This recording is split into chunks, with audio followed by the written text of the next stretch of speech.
औरंगाबाद से हूँ। सबसे पहले तो मैं मीडिया वालों से माजरत इस बात के लिए चाहता हूँ कि हाँ, काफ़ी दूर से मुझे पार्लियामेंट हाउस से आना पड़ा था। आज पहली ही मीटिंग थी अर्बन डेवलपमेंट की, जिसकी कमेटी का मैं स्टैंडिंग कमेटी का मेंबर हूँ। तो बहुत सारे मुद्दे थे और वो वहाँ से निकलते निकलते और यहाँ तक पहुँचते पहुँचते थोड़ा सा वक्त लग गया, तो इसके लिए मैं आप लोगों से माजरत चाहता हूँ।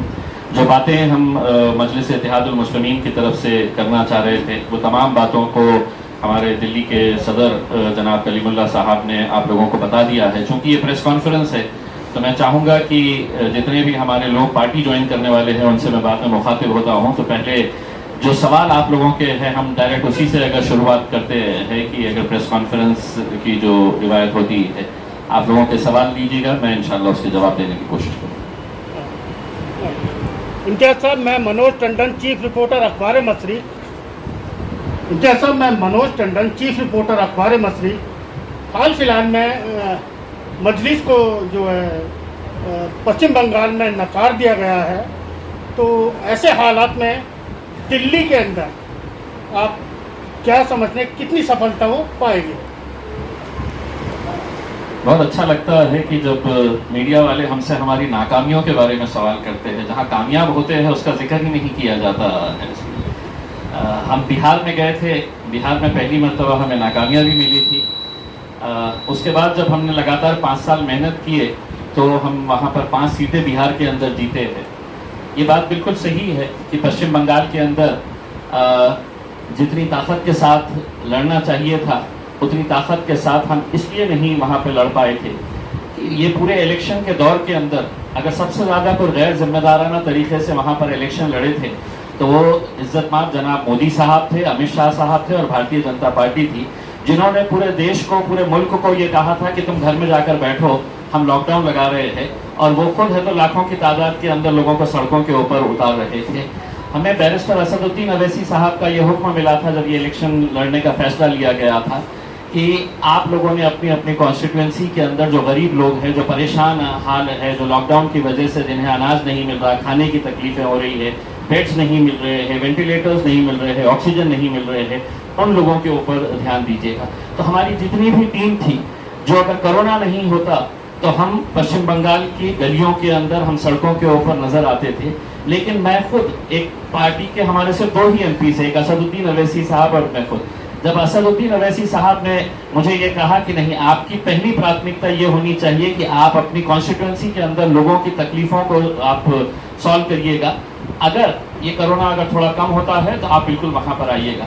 तो उस दिन मेरे लिए असदुद्दीन अवैसी साहब के लिए मेरी नज़रों के अंदर उनकी इज्जत और इसलिए बढ़ गई थी कि मैं एक तरफ मुल्क के वजीर आजम को देख रहा था जो मुझे कह रहे थे कि तुम घर में बैठो, मैं प्रचार करने के लिए जा रहा हूँ। उस वक्त इलेक्शन हमारे लिए इतना मायने नहीं रखता था, हमारे लिए हमारे लोगों की तकलीफें मायने रखती थी। हम यकीनन हर इलेक्शन ऐसा नहीं होता है कि हम उतर रहे हैं। भारतीय जनता पार्टी आज से 20 साल पहले अगर आप उनके आंकड़े अगर देखेंगे तो मुल्क के अंदर सिर्फ 2 ही एमपी थे। कभी आपने उनसे ये पूछा कि आप तो 2 ही है, आप देश के अंदर कैसा अपना हुकूमत बनाने की सोच रहे हैं करके? हम भी धीरे धीरे कदम रख रहे हैं। हम हैदराबाद के अंदर एक एमपी चुनकर आते थे, कभी किसी ने सोचा नहीं था कि महाराष्ट्र में शिवसेना, भारतीय जनता पार्टी, कांग्रेस और राष्ट्रवादी को पछाड़ के वहाँ पे भी उनका एक एमपी आ सकता है करके। बिहार के अंदर जब हम दोबारा गए तो यही अलग अलग राजनीतिक पार्टियों ने कहा कि आज से 5 साल पहले आप आए थे, यहाँ की बिहार की जनता ने आपको नकार दिया था, आपको कामयाबी नहीं मिली थी, आप दोबारा क्यों आए हैं करके उसमें। लेकिन वहाँ की आवाम को इस बात का एहसास हुआ था कि 5 साल पहले जब मजलिस आई थी हमने इनका साथ नहीं दिया था, अब हम इनका साथ देंगे। तो हमने 5 वहाँ पर एमएलए अल्हम्दुलिल्लाह वहाँ पे जीत कर लेकर आए हैं। तो यकीनन हम कांशीराम का आपको एक बात आपको याद होगी कांशीराम साहब की कि पहला इलेक्शन जो होता है, दूसरा इलेक्शन क्या होता है और तीसरा इलेक्शन जीत के अंदर। तो हम बहुत सारी जगह के ऊपर फर्स्ट और सेकंड कवर कर चुके हैं। अब जहाँ पर भी जाएंगे तो वो थर्ड से जीतने के लिए जाने वाले हैं इंशाल्लाह। अगर मेरा एक क्वेश्चन और, यूपी के अंदर इलेक्शन की तैयारी में आपकी पार्टी जो है एक हल्फनामा ले रही है इलेक्शन लड़ने वालों से और एक भारी भरकम रकम भी वसूल रही है, तो क्या ऐसा ही दिल्ली में भी दोहराया जाएगा? नहीं, मुझे भारी भरकम कितनी होती है मुझे आप ही बता दें तो ज़रा बेहतर रहेगा। उसमें भारी भरकम कितनी है करके, मतलब अगर आप एक जिम्मेदार तरीके से मुझसे सवाल कर रहे थे तो आप ही मुझे जवाब दे दीजिएगा कि कितना पैसा इकट्ठा किया जा रहा है। भारी भरकम किसे कहते हैं? आवेदन के लिए। आवेदन के लिए कितना भारी भरकम मतलब कितना? 10,000। 10,000। मेरी जानकारी के हिसाब से ऐसी कोई बात नहीं है कि 10,000 रुपये अगर कोई मजलिस के तरफ से, तो मेरे हिसाब से ऐसा कुछ भी नहीं है कि भारी भरकम रकम ऐसी ली जा रही है। और हाँ, ये है कि एक प्रोसेस, हाँ हम लोग यकीनन वहाँ पर ये बात सामने आई है कि हम लोगों से ये देखना चाह रहे हैं। देखिए, एक उभरती हुई पार्टी जो होती है, जिसको आवाम ये समझती है कि मैं इस पार्टी के अंदर जाऊंगा अगर, तो इसके अंदर जीत यकीनी है, तो वही लोग बड़ी तादाद के अंदर उस पार्टी से जुड़ते हैं। मरी हुई कमजोर पार्टी के साथ कोई जाते नहीं है उसमें। तो एक कामयाब पार्टी की निशानी इसी बात की गवाही देती है कि अगर हम जब मैदान में उतरने की बात करते हैं, तो आज कलीमुल्लाह साहब इस बात की गवाही देंगे कि हमारे पास एक एक वार्ड से कई कई दावेदार हैं। क्यों है ये? इसका सही अगर जवाब अगर ढूंढा जाए तो उसका सही जवाब यही है कि लोगों को लगता है कि अब मजलिस ही एक ऑल्टरनेटिव है, इसलिए हम मजलिस के साथ जुड़ना चाहिए करके लोग वहां पर जब आते हैं। तो कई दफा ऐसा होता है कि ख्वाहिशमंद बहुत सारे लोग होते हैं, लेकिन जैसा किसी को एक टिकट नकारा गया तो दूसरे ही दिन उनका पूरा जज्बा खत्म हो जाता है, फिर वो विरोध में चले जाते हैं। तो हम एक लोगों को टेस्ट करना चाह रहे हैं कि वाकई में मतलब कितने जज्बे वाले लोग हमारे साथ जुड़ रहे हैं। ऐसा नहीं है कि हमने हलफनामा दे दिया है तो कल हम कोर्ट में चले जाएंगे, उनके खिलाफ पुलिस में कंप्लेन कराएंगे करके। हर पार्टी का एक सिस्टम होता है इलेक्शन लड़ने का। हमारी पार्टी ने इस सिस्टम को इख्तियार किया है।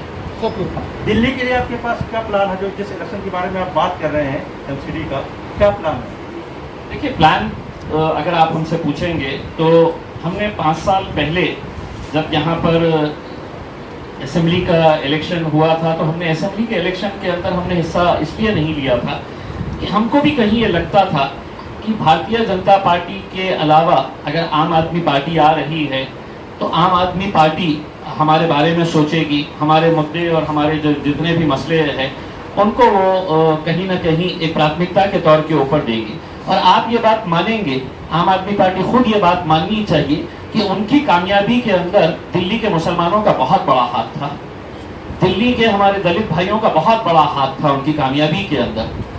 लेकिन जब सत्ता में आ गए और हमने भी सोचा कि चलिए हम भी इनको 5 साल आजमा कर देखते हैं, अगर आम आदमी पार्टी हमारे साथ अगर इंसाफ करती तो यकीन मानिए मजलिस को यहाँ पर जगह ही नहीं रहती। लेकिन इन 5 सालों के अंदर, चाहे वो जब हमारे मरकज का मामला आया हो, मौलाना साद साहब के बारे में किस तरह के बयानात दिए गए हैं, उस वक्त आप मुख्यमंत्री हैं, तो इसका मतलब ये नहीं है कि आप भगवान हो गए थे। आप कानून के हिसाब से आपको भी चलना चाहिए। आज अदालत अगर ये कह रही है कि 3 चैनल्स ने माफी मांगनी चाहिए, तो हम तो ये मांग करेंगे कि अरविंद केजरीवाल साहब ने सबसे पहले कौम से माफी मांगनी चाहिए, क्योंकि जिस कौम ने आपको उस कुर्सी के ऊपर बिठाई है, जिस कौम ने आपको इतने ऊंचे मुकाम के ऊपर पहुंचाया है, अगर आपका रोल, अगर हमने दंगे के दौरान अगर आपका रोल क्या रहा है, अगर हम ये बताना शुरू करें तो शायद 2 घंटे भी अगर मैं बात करूं तो कम रहेगा, क्योंकि ये आवाम नहीं जानती है। ये सोशल मीडिया का दौर है, हम क्या कर रहे हैं, क्या बोल रहे हैं, कैसा बोल रहे हैं, ये हर चीज आज के दिन आवाम तक पहुंचती ही है। तो यकीनन एक ऑल्टरनेट के तौर के ऊपर हमने किस किस को नहीं अपनाया है, किस किस को नहीं आजमाया है। MIM पार्टी तो थी नहीं, दिल्ली के अंदर थी नहीं MIM पार्टी। इससे पहले हम किसके साथ जाते थे? कभी कांग्रेस के साथ गए, कभी हम किसी दूसरी पार्टियों के साथ गए, कभी समाजवादी पार्टी के साथ गए, कभी आम आदमी पार्टी के साथ गए। लेकिन हर एक को आजमाने के बाद ये इतने सारे लोग जब ये फैसला करते हैं तो ये उनकी नाराजगी बताती है कि साहब मैंने इनके ऊपर भरोसा किया था, ये भरोसा मेरा इन्होंने तोड़े है, इसलिए मैं अब इनके साथ नहीं जाऊंगा, मुझे दूसरा एक विकल्प दीजिएगा। तो वो विकल्प देने के लिए आज मजलिस इत्तेहादुल मुस्लिमीन दिल्ली के अंदर आई है, और दिल्ली के अंदर यकीनन हम एक मौका मांगेंगे लोगों से, और लोगों से यही कहेंगे कि आपने हर एक को आजमाया है, एक बार हमको आजमा कर देखिए। मैं आज 2014 से 2019 तक मैं औरंगाबाद का MLA हुआ करता था। अगर मैं लोगों के बीच में गया और लोगों के बीच में जाकर अगर मैंने काम नहीं किया होता तो शायद औरंगाबाद की जनता, चाहे वो हिंदू हो, मुसलमान हो, दलित हो, किसी भी जाति धर्म का हो, वो मुझे दोबारा एक MP के इलेक्शन के लिए कामयाब नहीं करते थे। उसमें हमने काम किया तो लोग हमारे साथ में आए, और लोग ऐसे साथ में आए कि पूरे महाराष्ट्र के अंदर सिर्फ एक ही मुस्लिम एमपी चुनकर आया है और वो इम्तियाज जलील एमआईएम पार्टी से चुनकर आया है। एक ऐसे दौर में चुनकर आया है कि जब पूरे देश के अंदर मोदी साहब की लहर चल रही थी और वहां पर हमारे औरंगाबाद के अंदर एमआईएम का जिक्र हो रहा था। तो एक मैं समझता हूं कि लोगों का यकीन, लोगों का एतमाद और लोगों की मोहब्बत एमआईएम की तरफ जो बढ़ रही है, उसी का नतीजा है कि आज हम दिल्ली के अंदर भी आ रहे हैं और यकीनन कोशिश करेंगे, लोगों के बीच में जाएंगे, उनसे अच्छे वादे करेंगे और उन वादों को पूरा करने की गवाही देंगे। उसमें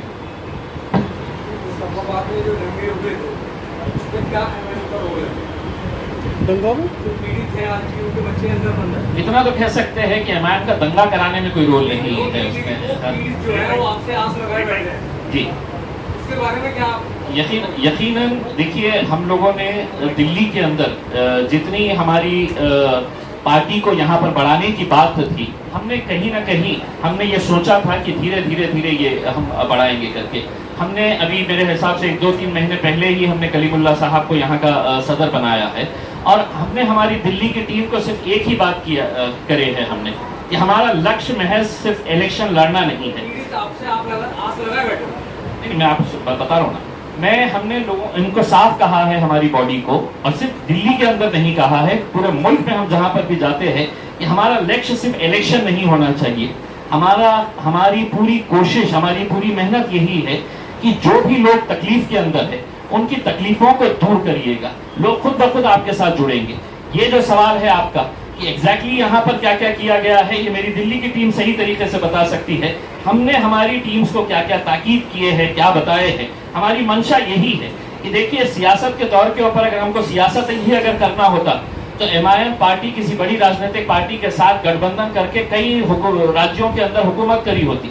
तेलंगाना के अंदर हमको हर इलेक्शन के अंदर हमको ये मौका दिया जाता है कि डिप्टी चीफ मिनिस्टर अकबर साहब हम आपको बनाते हैं करके, लेकिन हमने एक बार भी ये पोस्ट हमने ली नहीं, क्योंकि हम आवाम के बीच में रहना चाहते हैं। और सरकारें जो काम करती है वो सरकारों की जो नाकामयाबियां होती है, जो उनके गलत फैसले होते हैं, उनकी गलत नीतियां होती है, उसको उजागर करने का काम करते हैं।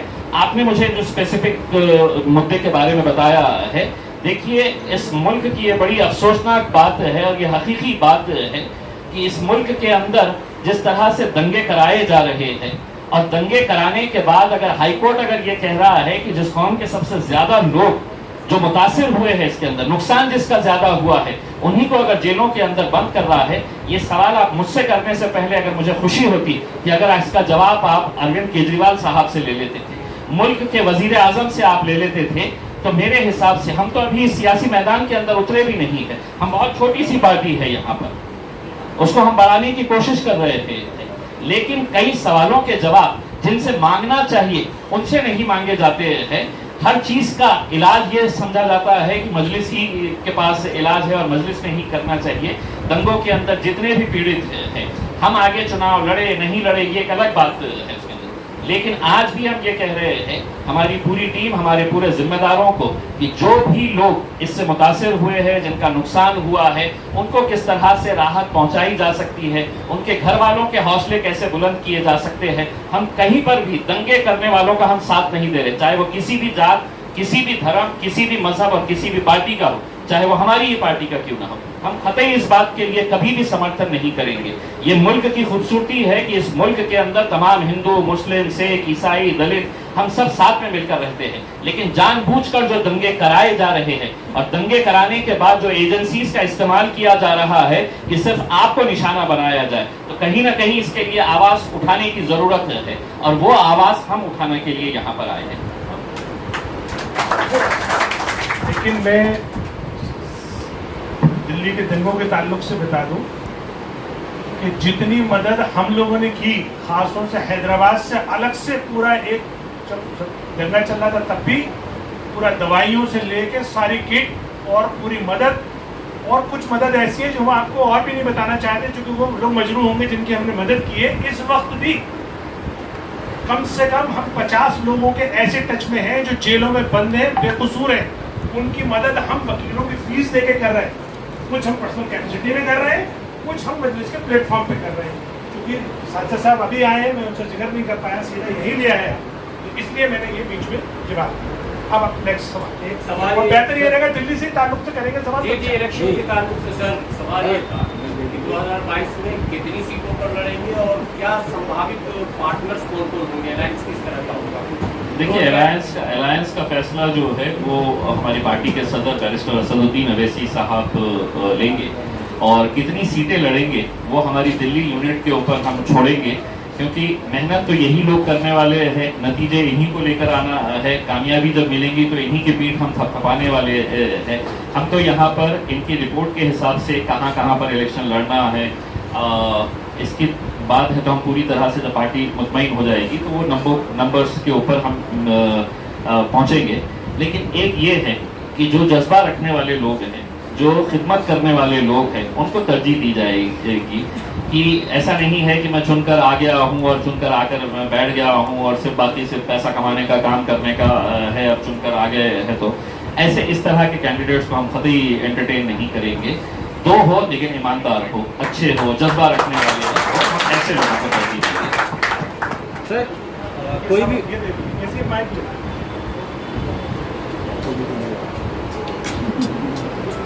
सर कोई भी पार्टी जब मैदान में उतरती है तो उसके पास एक स्ट्रक्चर होता है, खाका तैयार किया जाता है कि हमने इस राज्य में ये काम किया है, इसको लेकर यहाँ पर आएंगे। आप देश की राजधानी में लड़ने जा रहे हैं, एमसीडी के चुनाव है यहाँ पर, और आम आदमी पार्टी आपके सामने है, भाजपा आपके सामने है, कांग्रेस आपके सामने, कहीं ना कहीं तीनों के अलग अलग राज्यों में उसकी सरकार है, उसके पास अपने मुद्दे हैं। यहाँ पर केजरीवाल सरकार के पास बिजली, पानी और ये मुद्दे जो मजबूत है, बीजेपी का अपना एजेंडा है। आपके पास कौन से ऐसे मुद्दे हैं तो लेकर जनता के पास जाएंगे? देखिए साहब, अगर मैं मुसलमानों की बात करूं, इस मुल्क के मुसलमानों की बात करूं, तो इन्हें ताजमहल नहीं चाहिए। इनकी ख्वाहिशें जो है वो बहुत बड़ी बड़ी ख्वाहिशें नहीं होती है। इस कौम की सिर्फ यही मांग होती है कि मेरा बच्चा अच्छी तालीम हासिल कर ले, हमारी जो रोज़ की ज़रूरियात है वो हमें किसी तरह से मिल जाए करके। ऐसा नहीं है कि आपने कहा है कि यहाँ पर दिल्ली के अंदर है तो बिजली और ये है, यानी कि यहाँ सिर्फ दिल्ली के अंदर है तो मुसलमान जी रहा है, ऐसा नहीं है, मुल्क के दूसरे हिस्सों के अंदर भी जी रहा है।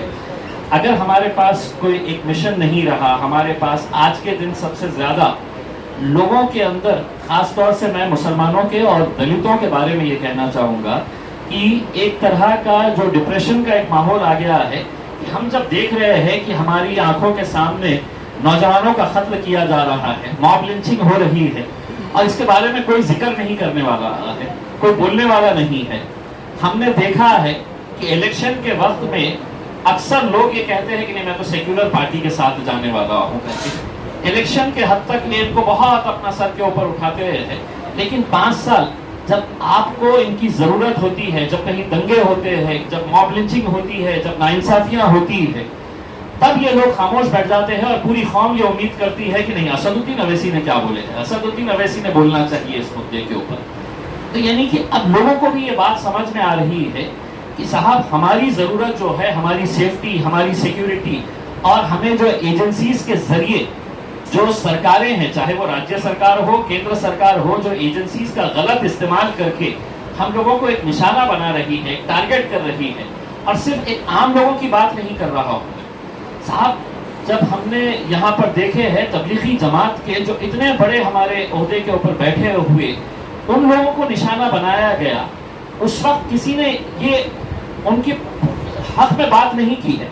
कोरोना जैसा करीम साहब ने बताया है कि उसने जात, धर्म और मजहब देखकर अटैक नहीं किया था, उसने राज्य देखकर अटैक नहीं किया था, लेकिन एक ऐसा माहौल तैयार कर दिया गया था कि इस मुल्क के अंदर कोरोना अगर फैला है तो सिर्फ इन लोगों की वजह से फैला है। मुझे ये बताते हुए खुशी हो रही है कि तबलीग का काम अगर सबसे ज्यादा अगर किसी ने किया है तो कश्मीर से लेकर कन्याकुमारी तक, जब लोग सड़कों के ऊपर निकले, नौजवानों ने ये नहीं देखा कि इसकी जात क्या है, इसका धर्म क्या है, ट्रेनें रुकाई, बस रुकाया और कहा कि ये हमारी तरफ से ये खाना लेकर जाओ, ये पानी हमारी तरफ से लेकर जाओ, हमारी तरफ से मदद हम ये पहुंचा रहे हैं, वो काम जो उन्होंने किया है, मेरे हिसाब से आज कई सारे ऐसे हमारे हिंदू भाई हैं जिनको ये लगा कि कुछ महीने पहले तक या 1.5 साल पहले जब ये कोरोना आया तो मुझे ये बताया जा रहा था कि ये कोरोना तो इसकी वजह से आया है, ये टोपी वाले और ये दाढ़ी वाले की वजह से कोरोना फैला है। लेकिन यही टोपी वाला और यही दाढ़ी वाला था जो रोड के ऊपर रुकाकर मुझे है तो खाना दे रहा था, मुझे पानी दे रहा था, मुझे अपने घर के अंदर आसरा दे रहा था। तो आज वक्त को और मुल्क को ऐसे लोगों की, ऐसी पार्टीज की जरूरत है जो बुरे वक्त के अंदर उनके साथ खड़े रहे। अच्छे वक्त में तो बहुत सारे आएंगे, अभी भी इलेक्शन जैसे ही आएगा तो बड़े बड़े पेंडॉल सजाए जाएंगे, उसके अंदर बड़ी बड़ी बातें की जाएगी। और मुसलमानों की सियासत जो है, आज तक मैं यही समझते आया हूं और बहुत सारे मीडिया वाले भी इस बात से इत्तेफाक रखेंगे कि हमें खुश कैसे किया जाता है। हमें खुश इस तरह से किया जाता है कि रमजान का महीना आया है तो केजरीवाल साहब है तो इफ्तारी के प्रोग्राम में आते हैं, उनको एक दाढ़ी वाले मौलाना साहब है तो टोपी पहनाते हैं, खच खच खच खच खच फोटोज खींचे जाते हैं उसके अंदर, फिर एक साहब उठ के आते हैं उनको खजूर खिलाते हैं। ये है तो इनका सेक्युलरिज्म हो गया है। और यही काम जो है वो शरद पवार साहब महाराष्ट्र के अंदर करते हैं, वो अशोक चौहान साहब करते हैं, वो मुलायम सिंह यादव साहब करते हैं। इनका सेक्युलरिज्म यही है कि रमजान के महीने में आओ, ऐसे टोपी पहन लो और दूसरे दिन अखबार के अंदर फोटोज छप जाती है। लेकिन यही लोग क्या आपके बुरे वक्त के अंदर आपके साथ खड़े रहते हैं? क्या आपको आपकी जवाबदेही, उनकी जवाबदेही नहीं बनती है कि दंगों के दौरान, इस तरह के पीरियड के अंदर जब मुश्किलात आती है कौम के ऊपर, तब उनके लिए खड़े रहना चाहिए? तो नहीं खड़े रहते। सर, आप 2 बार एमपी बने, आपने जैसा जिक्र किया कि मैंने 2 बार एमपी बना, लेकिन आपने ये जिक्र नहीं किया कि मैंने बना या 1 बार बना। आपने कहा कि मुसलमानों को जो है मौका दिया गया। फिर जिस तरह से दिल्ली में जब चर्चा किया गया आपको एमसीडी को लेकर, फिर आपने यहाँ अपनी पार्टी का जिक्र नहीं किया, आपने मुसलमानों का जिक्र किया कि मुसलमानों को नजरअंदाज किया जाए। तो क्या समझा, ये समझा जाए कि AIMIM जो है क्या वो मुसलमानों की पार्टी है सिर्फ? देखिए, मेरे पास जब नगर निगम के चुनाव हुए तो हमने 26 कॉर्पोरेटर्स पहले ही इलेक्शन के टाइम के ऊपर हमने चुनकर लिया। पहला ही इलेक्शन हम लड़ रहे थे और उस वक्त तमाम राजनीतिक पार्टियों ने यही हमारे ऊपर इल्जाम लगाया था कि हम जो है उसे मुसलमानों की बात करते हैं। उन 26 के अंदर 6 कॉर्पोरेटर्स ऐसे थे जो मेरे 5 दलित भाई थे और एक हिंदू बहन थी जो उन 26 के अंदर चुनकर आए थे। मुसलमानों को इतना तवज्जो देने का क्या मकसद है? देखिए, हाँ, आपने बहुत सही सवाल उठाया है। हमने इतने सालों तक आपकी चौखट पे क्यों नहीं आए? हम दिल्ली में क्यों नहीं आए हैं? आज 50 सालों से मजलिस इत्तेहादुल मुस्लिमीन की पार्टी है, हैदराबाद के अंदर हम इलेक्शन लड़ते हैं, हम आपके पास क्यों नहीं आए? हम इसलिए नहीं आए कि हम ये उम्मीद करते रहे कि कभी ना कभी, कहीं ना कहीं, तो ये जो अलग अलग राजनीतिक पार्टियां हैं जिनको हम वोट देते आए हैं सेक्युलरिज्म के नाम के ऊपर, ये कहीं ना कहीं हमारा साथ देगी, हमारे साथ खड़े रहेगी, हमारे बुरे वक्त के अंदर हमारा साथ देगी करके। लेकिन जब हमको ये एहसास होने लगा कि सिर्फ मुसलमान और दलित 2 ऐसे कौम है जिनको है तो सिर्फ एक रबर स्टैम्प की तरफ इस तरह इस्तेमाल किया जा रहा है कि वोटिंग के टाइम के ऊपर बस तुम्हारा काम है वोट देना और तुमने है तो सत्ता के अंदर भागीदारी नहीं मांगना चाहिए उसके अंदर। आप मुझे ये बताइएगा कि पूरे महाराष्ट्र के अंदर ऐसे कई कॉन्स्टिट्यूएंसीज है जहां से आप कम से कम 5 MPs को चुनकर ला सकते हैं, लेकिन आप उनको टिकट ही नहीं दे रहे हैं। इसलिए नहीं दे रहे हैं कि आप ये समझते हैं कि नहीं, ये कौम जो है इनका काम सिर्फ वोट देने का है, इन्होंने हिस्सेदारी नहीं मांगना चाहिए, ज्यादा से ज्यादा हम इनको काउंसिलर बनाएंगे, इन्हें ये MLA नहीं बन सकते हैं, MP नहीं बन सकते हैं। जब हम लड़े तो हम जीते, इसीलिए अब हम यहाँ पर आए हैं, लड़ेंगे और इंशाल्लाह जीतेंगे।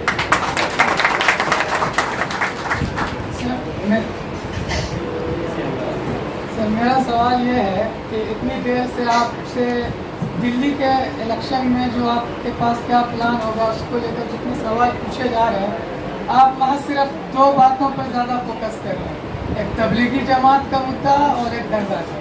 क्या आपको नहीं लगता कि सिर्फ इन्हीं 2 मुद्दों से आपको कामयाबी मिल जाएगी दिल्ली में? ये बिल्कुल नहीं मिलेगी। मैं खुद ये बात बताइए। मैं खुद ये बात मानता हूँ। मैं अक्सर ये बात अक्सर बहुत सारे जलसों के अंदर करता हूँ कि हर शहर के अंदर 2 शहर बसते हैं। एक वो शहर होता है जहाँ पर आप रहते हैं, एक वो शहर है जहाँ पर बलीग नोमानी साहब रहते हैं। इन शहरों के अंदर फर्क क्यों आ रहा है इस देश के अंदर? मुझे ये बताइएगा कि राजीव साहब जहाँ पर जिस इलाके के अंदर रहते हैं उस इलाके की हालत कैसी होती है और आप जिस इलाके के अंदर रहते हैं वहाँ की हालत कैसी रहती है? ये भेदभाव क्यों किया जा रहा है? अगर संविधान ने हर एक को अधिकार दिया है, इस मुल्क के अंदर इक्वल राइट्स दिए हैं, तो हमारी बस्तियों के अंदर हमको पानी के लिए क्यों तरसना पड़ता है? हमें बिजली, हमारी सड़क, हमारे इलाकों के अंदर गंदगी क्यों नजर आती है? हमारे इलाकों के अंदर पुलिस स्टेशन ज्यादा क्यों नजर आते हैं, स्कूल और कॉलेजेस कम नजर आते हैं? ये क्या वजह है? ये कहीं ना कहीं तो कुछ नाइंसाफियां है। यही मुद्दों को लेकर हम आगे आ रहे हैं। हम अपने तौर के ऊपर जितनी सीटें लेकर आएंगे, हमारी मकसद यही रहेगा कि उन इलाकों की तरक्की हम कर सके और जहां तक हमारा जो रोड मैप रहेगा, इसके लिए हम यकीनन एक सेपरेट प्रेस कॉन्फ्रेंस लेंगे। कलीमुल्लाह साहब अपने तौर के ऊपर दिल्ली के लिए क्या प्लान्स बना रहे हैं, मैं चाहूंगा कि इसके ऊपर उन्होंने भी इसके ऊपर तवज्जो दें। मैं एक सेकंड मैं आपको बता दूं कि आम आदमी पार्टी का 2014 में road map for Indian Muslims मैंने बनाया था। मैंने उनको भी ये सारे रोड मैप दिए थे कि आपको काम क्या क्या करना है।